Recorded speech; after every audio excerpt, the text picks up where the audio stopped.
Hello, my name is Rich Howard, owner of Architectural Builder Supply, and this video is to bring you a closer look at the Stanley number 340 pivot, or wardrobe pivot they call it, in a satin chrome finish. And this is what it looks like. This is a left hand that we're reviewing here. The right hand is going to be obviously symmetrically opposite. Wardrobe pivot. This would be considered an offset style pivot. This is the top portion. We know that because it has a threaded cap here, which will allow you to install the material, which we'll go over in a moment. The bottom portion down here. All right, let's go over the details, the particular details. This is called a wardrobe pivot. That's generally going to be used on doors that are not as heavy, doors that are possibly not as thick as full-size commercial doors. Wardrobe pivot, a little lighter duty. And what that really means specifically in terms of a 340 is that you're dealing with doors that are 1 1/8 to 1 3/8 thick, that are not to exceed 75 pounds. This is the satin chrome finish, and it is certainly available in polished brass as well. And according to the price list, those are the only two finishes that it's available in. Polished brass and satin chrome. The 327 is available in, which is a different pivot. Would mount differently as well. That's available in other colors. Satin chrome, prime coat, polished brass, polished chrome, oil rubbed bronze, powder coated, and then satin bronze. But the others, the 340, 341, 342, which really differ by how they're attached to the frame in particular, and the door for that matter, are available in just satin chrome or in polished brass. And there are down below links to those other pivots as related products for you to review. So moving on through the rest of the extended description. This would be used for flush, recessed, or overlay doors, and we'll go over that in a moment when we look at the installation instructions. That is going to allow you to, in a very clean fashion, run a door basically the full height of the opening and give you a very minimal amount of exposed hardware, which is why people would use wardrobe pivots like this, in particular the Stanley 340. The downside of a pivot like this is that, which is the downside of all pivots, certainly center hung style pivots, which this is not one of them, but those pivots where you don't have the possibility of having an intermediate pivot, is that any sort of bow or deflection in the door cannot really be mitigated at all via the hardware, and is a downside of using such pivots as this, because in my experience, 1 out of every 10 wood doors, for sure, are basically warped. If you had a stack of doors in your shop and you inspected those doors, you would notice that the top door is going to be cupped up a little bit. Well, at night before you go home, we used to do it. Flip it over. The next morning, cupped up again. So wood being basically just a sponge, a very dense sponge. Be mindful of the fact that you don't have a way to add an intermediate pivot to this. So if you are looking for offset pivots that will give you a clean look and you're concerned about warp, then look to a different pivot that we can help you with. Be mindful of this. And why? Well, because it's happened to me and my clients that they've said, you know, hey, listen, your doors are warped. Well, hey, listen, how did you hang them? Well, center hung top and bottom pivots only. Well, that's the problem. And I realize that sounds ridiculous, but every wood door manufacturer would classify a door hung on pivots as improperly hung if it did not have any intermediate pivot. You know, one single intermediate pivot for doors up to 90 inch, and then 2 for every 30 inch after that. So anyway, be mindful of that. Like to make sure that clients realize the impact of what they're buying as well.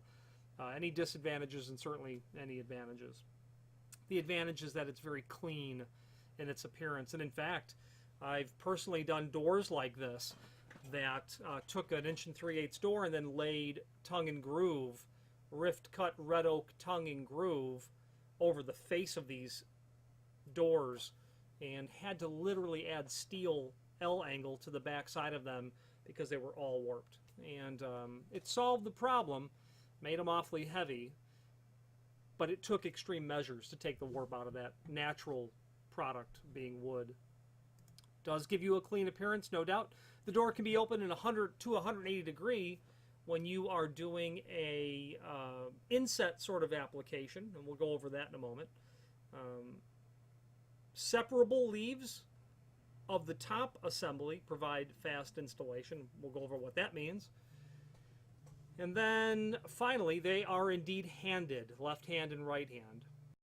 Now let's move on with the video, and there's a link, 2 links below here. One is to the cut sheet, then the other is to the installation instructions. Let's look at the cut sheet first.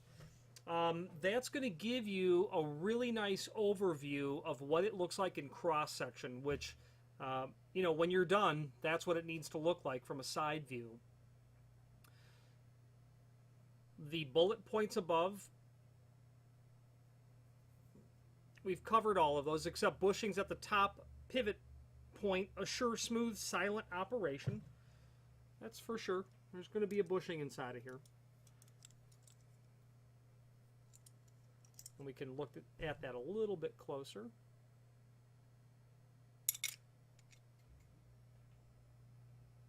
Okay. And all put back together, and it snaps back really well. That cross section is going to give us a lot of dimensions that we're going to touch on when we get into the installation instructions. And the right hand shown there is the opposite of the one that I have here. All of the dimensions showing in the cross section we'll cover in the installation instructions. Let's review the dimensional properties. Let's do a dimensional tour of the item now. Overall width of the pivot on the back side, 2.5 inch. Indeed. Overall height, 1 inch. Indeed.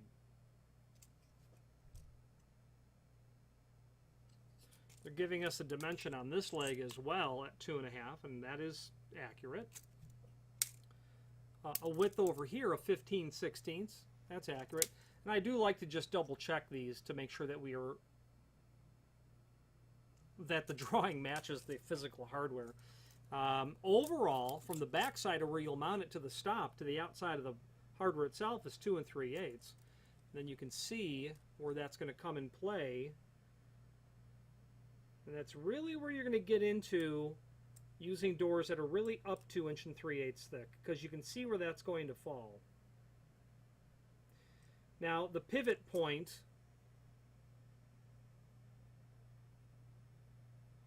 is 2 inch, measured from the back side. So your door is going to reside within this space. And depending on how you're going to install this, assuming flush, you're going to use doors up to 1 3/8 only, because you need to be able to take that door, and if you want it to go to 180 degrees, 1 3/8 is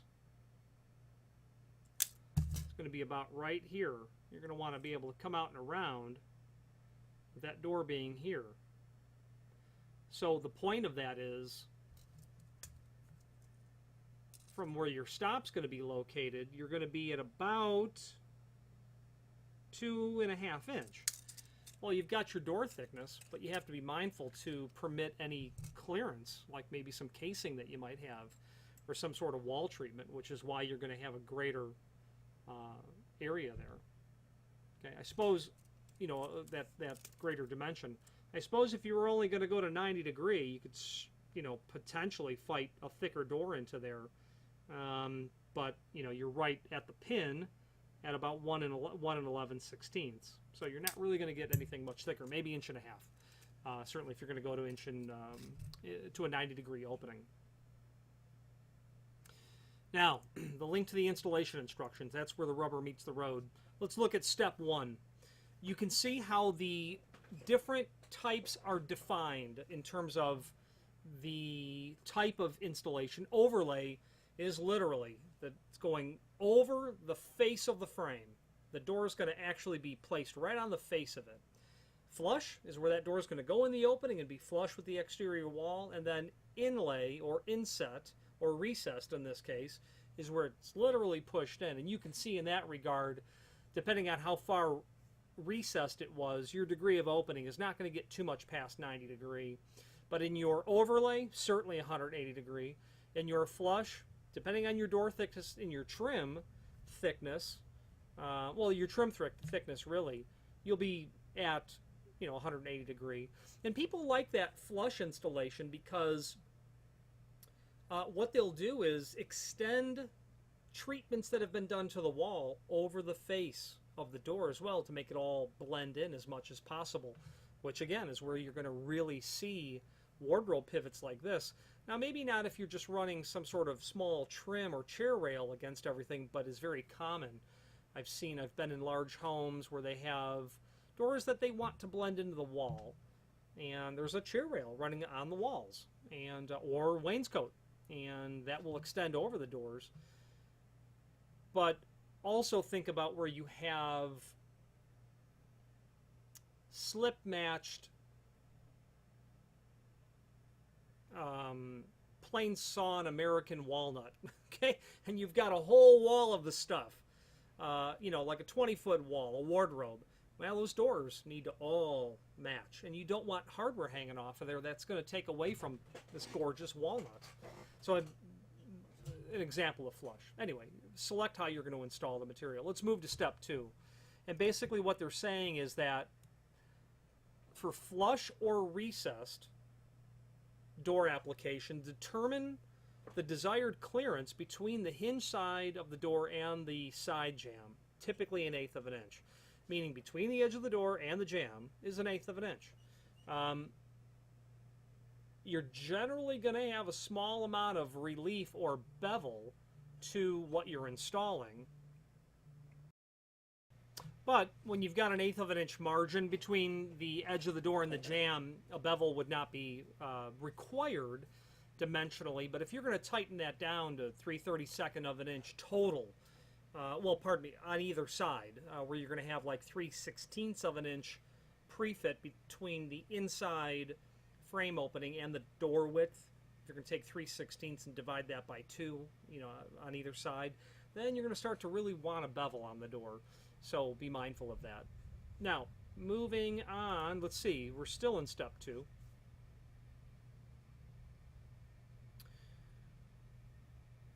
They're talking about minimum recommended stop height, 1.5 inches. If you just peek over to step 3, you'll see where that 1.5 inches comes into play, because what they want you to do is to have enough meat to attach this to. This is going to be applied to a header, to a stop is what it's going to be applied to. Okay, that was 1 inch if you recall, so they're looking for 1.5 inches up there, and that makes perfect sense.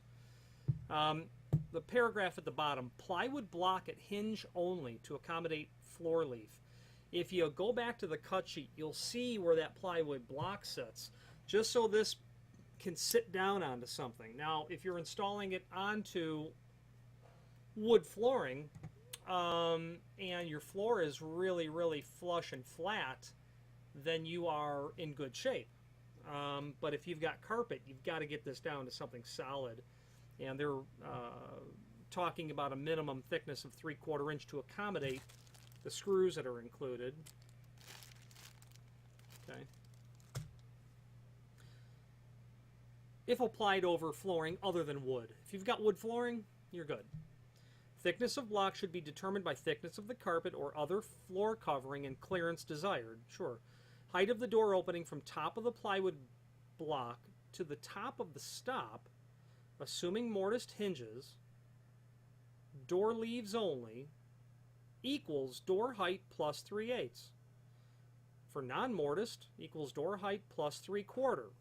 So from the top of the block, where this is going to sit, to the inside of the header, or to the top of the stop being the same as the top of the pivot where it's going to hit the top of the header, if you're going to mortise these leaves, which we'll get into, meaning you're going to mortise the top of the door for this leaf, 3/8. If you're going to surface mount them, which you're probably not going to do, because why are you going for a concealed look of hardware when you're going to surface mount this to the top of the door and then have to have all of this thickness accommodated and protruding out, okay? Because the top of the door in here to the underside of the header, that you want that, I assume, you want that margin to be as small as possible, not this much. You want it to be just kind of like this much, real tight. That's probably what you'll want to do.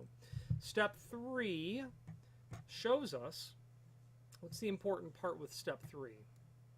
Step 3 important part. Okay, sure. From the face of the jamb to the face of the stop is your door thickness plus 1/4 inch.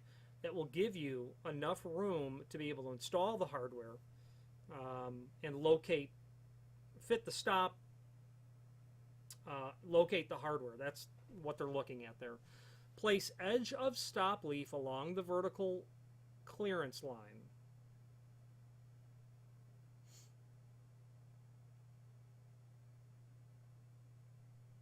Okay, sure.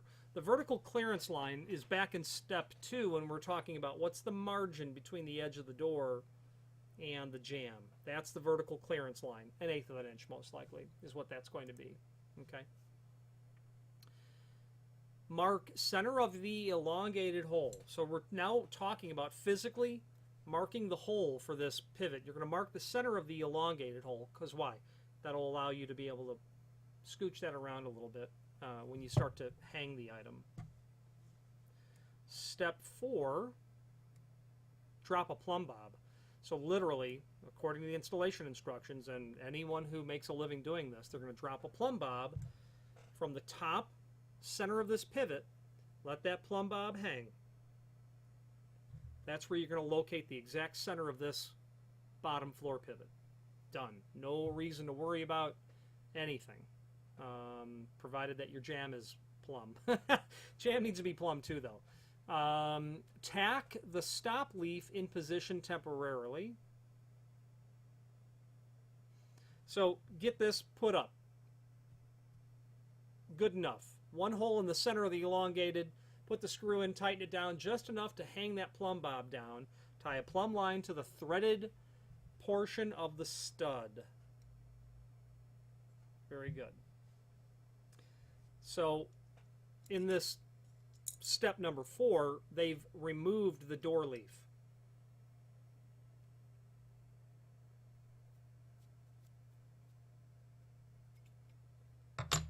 And they're saying tie it around this. Okay? Drop your plumb bob. That's how that's going to work. Step 5. Mark your holes as tip of the plumb bob right to the center of this pivoting axis. Bottom door leaf swung out of the way to show for example purposes. You know, like that. With the plumb bob centered on the bottom pivot pin, position the floor leaf on the wood block. Center elongated hole. Mark the edges of the floor leaf and center of elongated hole. Remove the bottom hinge and drill lead hole for the elongated screw.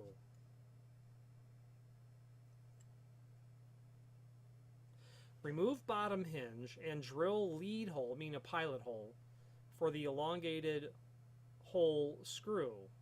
Okay. Yes, of course. I'm sorry, I overthought that. Before you drill the hole for this, move this out of the way after you've marked it. Don't want your drill hitting that, is I think what they're saying. That's step 5. Step 6, time to mortise. If you recall earlier, we talked about the dimensional properties of the 2.5 inch,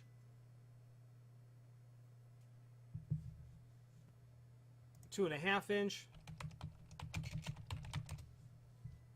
and then 1 inch back to cover. Really, they're showing this piece. The 2 inch dimension here, the 1 inch that's going to be here, the thickness of all of that, and be mindful of the 15/16 of an inch. because that was the width of this. You're not going to mortise the entire top of the door. That 1 inch wide is just going to be to accommodate the knuckle itself. 1 3/8 door, 1 1/8 door, doesn't matter, but you can see where that 1 1/8 comes in. Because if you take 1 3/8 and turn it into 1 1/8 minimum door thickness, now your 15/16 prep is all the way to the face of the door, and you're going to run that mortise all the way to the face of here. Apply the top leaf to the door, pre-drill everything. Make sure you pre-drill the holes quite appropriately for the screws. You don't want to split the door, for goodness sakes. Top of the door mortise is shown on top and bottom, so they're identical mortise.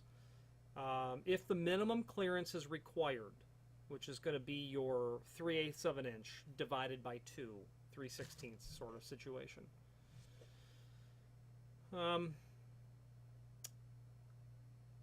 Elongated holes, again, are there so that you can slightly back out the screw, make any final positioning, then tighten them, then pre-drill for the fixed hole, and then insert that screw.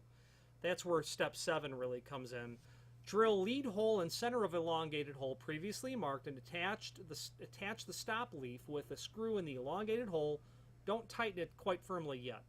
Step 8, with the top and bottom door leaves attached to the door in the open position, fit the door in the opening as follows. Insert the top door leaf on the pivot pin of the stop leaf. So basically, these two pieces are separated. This is attached to the door. This is up in the header. Take the door and literally get the hole that's in the bottom leaf into the spindle of the top leaf. Get it in and up and secure, and by that time, your bottom position is going to be where you need it to be on top of your plywood block. Okay. Insert the top leaf on the pivot pin of the stop leaf. Got it. Slide the bottom corner of the door onto the wood block. You should be in position. Step 9. Position floor leaf on the markings previously drawn on the wood block. Apply a screw through the elongated hole. Don't tighten fully. So you've marked that bottom block. You've pre-drilled that hole. This hardware is attached to the bottom of the door, and you've got it in place. And now you're going to place that screw right through that elongated hole. Make final door alignment if necessary by tapping the leaves. With a mallet would be nice. That have the elongated holes. Apply the remaining screws, tighten all screws, and apply a cylindrical safety nut to complete the installation. Tighten that down. The safety nut must seat on threaded portion of pivot to ensure secure installation. The nut must not touch the top of the door leaf. Yeah, you don't want that to touch the top of the door leaf. Touching the top of the door leaf will force that pivot pin to potentially go into some sort of rotational movement, and you don't want that at all. And that covers all the installation instructions. The mortising is really simple and easy, except that you need to be really careful when you're mortising that stuff. If you're going to use a hammer and chisel, I would be really careful, because you're going to have the wood stile, the end grain, with the rail meeting together. You know, if I was doing this, I would be using a template, one that I could fixture to the door itself, and because it will give me the safest, cleanest sort of preparation is what I would be doing. So a router would be the way that I would do that. How to fixture that or make a template, you know, there are pre-manufactured templates that you can use or alter at least to make this work, in the sense that, you know, Porter Cable makes a template that you can clamp on with a couple of wing nuts, and then you can have it hang off the end of the door and put a block on the end of the door that you've clamped on with like long pony clamps, that's a name from the past, and then clamp your fixture down to the end of the wood, and then take your router and literally route all the way off the edge of the door onto that wood that's been added, which would be nice as well, because it'll help keep that end grain from flaring out at all. And also another tip is, you know, probably delicately and quite carefully score that veneer if you've got veneer, especially veneer that's prone to flaring out, to give a really nice clean look. But if you're ordering the doors from the factory, just have them do it. Okay, finally, there is a link below this video to the manufacturer's page where you can pull up not only all of the Stanley Pivots products that we sell, not only Stanley Pivots, but a link to the manufacturer's website, as well as a link to the full product catalog. Now, I'm a fan of Stanley, not only because they've been making this hardware for 150 years, I don't know, for sure, but because I like their fit and finish a lot. Their material looks exceptional when you get it in your hands, and a lot of it is just a hinge, but you can tell that that company really knows how to make something and give it a very presentable sort of look by the time it gets in your hands. So in my opinion, of all of the items from Stanley that I have reviewed, that fit and finish sets them apart. Anyway, my name is Rich Howard, owner of Architectural Builders. If you have any questions on the Stanley number 340 pivot or any other Stanley product, please feel free to reach out to us. Thank you.